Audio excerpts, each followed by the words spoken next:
Bob, good morning. Good morning. He's How are back. Oh, good, mate. I'm good. How was your weekend? you? Busy. It's funny that that caller before Kayla, Dan, on the construction industry in Melbourne, I was reading on the weekend that there are a number of people who are taking the mandatory vaccination case to court to have it tested to see if it's legal to tell someone to have a vaccination, and if not, you're gone. You don't have a job. It'll be interesting to see how that works out. There was a constitutional lawyer, his name Professor Kim Rubenstein, who said that anyone adversely affected by the state's refusal to open their borders could have grounds for a case. Any person who is impacted by these restrictions and who can show that this is disproportionate a burden on trade could mount legal action. The mandatory vaccination hasn't yet been tested in court. So that'll be interesting to see what happens. It was only a matter of time till it was tested in court. Bob, he's dropped out. I'll get him back. I've got Peter online on 33353. Bob, are you back? Oh, I am back. You dropped out. You dropped out. Yeah, phone dropped out for some reason. I have no idea. All right. Talk to me. All right. So you're talking about the guy flashing the Nazi sign. I just want to clarify that. What he was doing was he was doing that towards the police to say that you're acting like a bastion fascist. They'd done it a few times during the day, not much, but a few times. And it's a way that the protesters say, hey, you're acting like Hitler did. That might have been one. There were a lot of Nazi signs. And at the shrine, the Remembrance Shrine, there was Nazi paraphernalia found on the ground. How do you explain that? I haven't even seen proof of that. So if anyone has proof, I'd love to see it. Yeah, I saw it on Sunrise on Friday. They showed it. Yeah, I've been searching the news and because I've been trying to find out about this protester. I can't even find anything out about him. So, yeah, it's like I said, I'll search Sunrise and I'll find it there. But like I said, I haven't seen anything like that. So, yeah. Why would someone urinate on the shrine?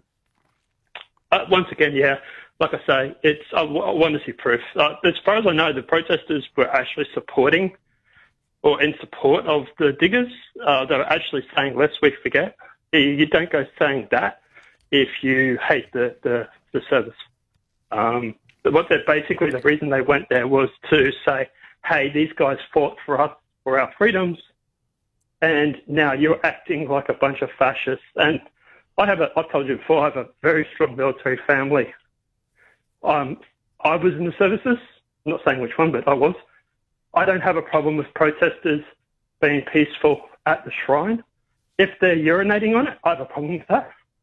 If they're doing like paraphernalia for Nazi stuff, I have a problem with that. But if they're just there peacefully protesting on the lawn, like I saw in the video, I don't have a problem with that because... well, see, I'm not in the construction industry and I don't know any of these people, but I'm reading on social media over the weekend. Excuse my voice, Bob, I'm struggling today. That's fine.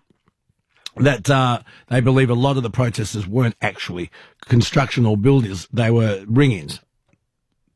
There seems to be a big push from the media to delegitimize these protests. I went through, I heard your comment that you said on Thursday night, Friday morning, I think it was, where you said that or was it Thursday morning, whatever, where you said about the boots. So I went through and I checked because I got... Oh, that was from that was an emailer. That was an emailer who said, keep an eye on what are they? I'll find the email. Yeah, the sort of the creamy sort of... Yeah, God, it's on the tip of my tongue. Obviously, I don't wear them. My son does. And he said they're very expensive boots. So he said, have a look and see what boots they're wearing. If they're wearing these particular... Oh, I nearly had it. I'll find the email. Yeah, go on. Yeah. Anyway, I went through... So I've got the whole videos for the whole day, right? I've got them. Rajaz has sent them to me. Avi sent them. I've got the videos for the whole event. And I went through and I checked the boots, I checked the jackets. There are a lot of brands on the jackets. There are a lot of people wearing those construction boots. I would say that the Sun, I think it was the Sun, that said that 80 to 90% of them were construction workers. I would agree with. Is there bad people or, people that turned up to jump into the protest to have a little fun, so to speak? Sure. But I think the vast majority of people that were there were actually there for protesting the mandate. And the news seems to be trying to delegitimise this protest, which is weird because Black Lives Matter was able to protest when we're in the height of COVID and the media literally is advocating for it. So what's the difference? I don't know. Here it is. Blood and Stone Boots. Yeah. Whatever they called you. Yeah, it was from Stephen, who emails us a lot. Yep. Okay. Well, look, I don't know. I try and keep an open mind, and I try and read and learn as much as I possibly can. But anyway, tell me, do you think that the mandating of the vaccinations, it's going to be taken to court, and it was only a matter of time till it was. Yep. Well, I wonder how it will work out. So I know of 3 cases that are before the court now. I think one was actually settled outside of court, and that was a police officer, I believe. There is another 32 that are waiting to find out how these 3 court cases go before they then go through and do it themselves. To be honest, the problem with the vaccine mandate is it leads down a very, very scary path. And you actually touched on this on the Wednesday night, Thursday morning. Mm-hmm. You questioned, how are they going to police this across the world? If we go to Italy or if I go to Germany, whatever it may be, right? How are they going to know, hey, you're Australian and you've had your COVID shots? Well, already there are vaccinations that you have to go to certain countries, and it's on your visa. Yes. You can't get your visa until you've had your inoculation. So having a vaccination to travel to some countries is already in place. The thing that I find, and they'll do it, they will work out somewhere down the track some sort of a worldwide QR code thing where you flash something and it'll register at most countries around the world. It's just a matter of time. The thing that I find fascinating, alternate media, Bob, is it constitutional to stop people, to restrict travel within Australia? Is it constitutional? Because Section 92 of the Constitution was actually placed there to discourage any restriction of travel within Australia because of trade.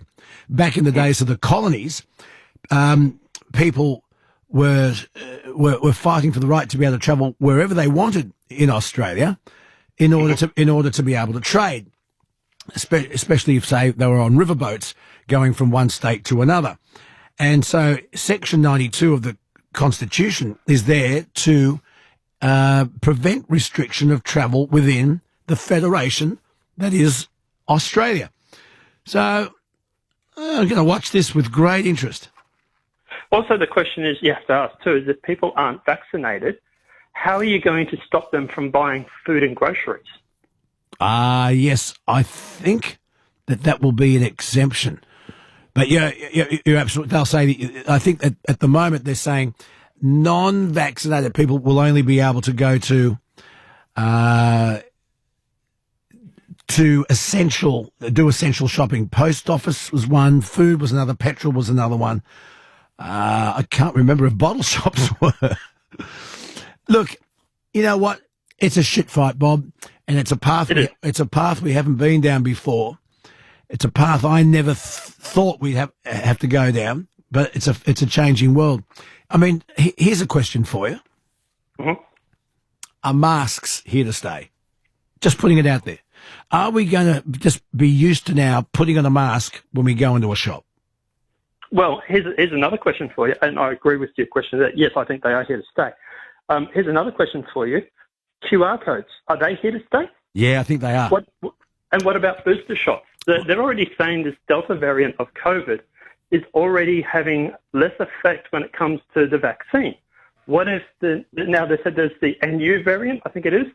What if there's a variant that comes out where these vaccines aren't as effective and we need to keep getting booster shots? Oh, it will happen. Just like the flu. The flu is that. The flu keeps reinventing itself every year. That's why you have a different flu shot every year. I think it'll be like that. So, are people going to be happy getting a booster shot every 6 months? Unless, of course, you have enough people Well, if enough people, even if the vaccinated people get it, but it's less aggressive because you've been vaccinated, then your immune system will start to kick in, won't it? Well, this is the thing. We've had even people, like, for example, you look at Israel. Israel is 85% vaccinated. Yeah, I know. And they have more COVID cases over there. Yes, and that's going to happen. I know that. And they, of course they will. And that'll happen here when we open borders. We'll have more cases. However, those cases won't be as severe as if they hadn't been vaccinated. This is what the science is saying. The science is saying, yes, cases in Israel did go up, but fewer people in ICU on respirators. But those people that are on respirators and in the ICU, they tend to be the elderly, and they tend to be people that have health conditions and the vulnerable. Right. Exactly. Yes. So that's nature's way of weeding this all out. One last thing. I encourage elderly people. I encourage both my parents to get the vaccine. Yeah. But here's the thing: the natural immunity is 3 times better than the vaccine. And at the end of the day, why are we vaccinating children when their chances of getting in the ICU from COVID are like 0.02%? Very, very rare. Another good point. One more thing. Did you hear me speak to Sharri Markson last week? Maybe. What was the topic? Oh, the topic was the topic of the week, mate.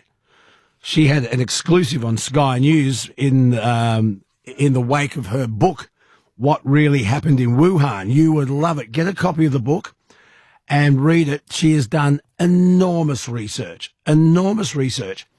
And she's interviewed everybody. And it looks as though this thing did not come from a wet market in Wuhan, but from the virology science lab. And the question is, there's almost no doubt it was leaked from this lab in Wuhan, not a wet market. The question is, was it released deliberately? Well, did you hear about the games? There was the games that were in 2018 over in Wuhan, and a lot of the athletes actually got sick when they attended this event.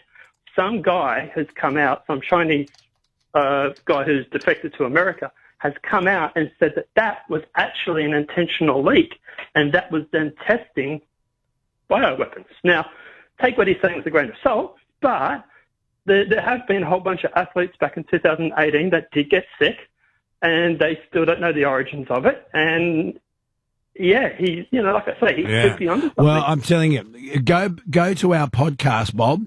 Last week, I think it was it last Monday? It was last Monday. And it'll be a separate clip. And Sharri Markson, the Australian journalist, Walkley Award winner. She'll win a Walkley for this without a doubt. She's already won 2. God, I've known her since she was 17. And she's written this book, What Really Happened in Wuhan. Have a look at it. Go online and have a listen to my chat with her. And go to Sky News where you can download the special, which went to air last Monday at 8 o'clock.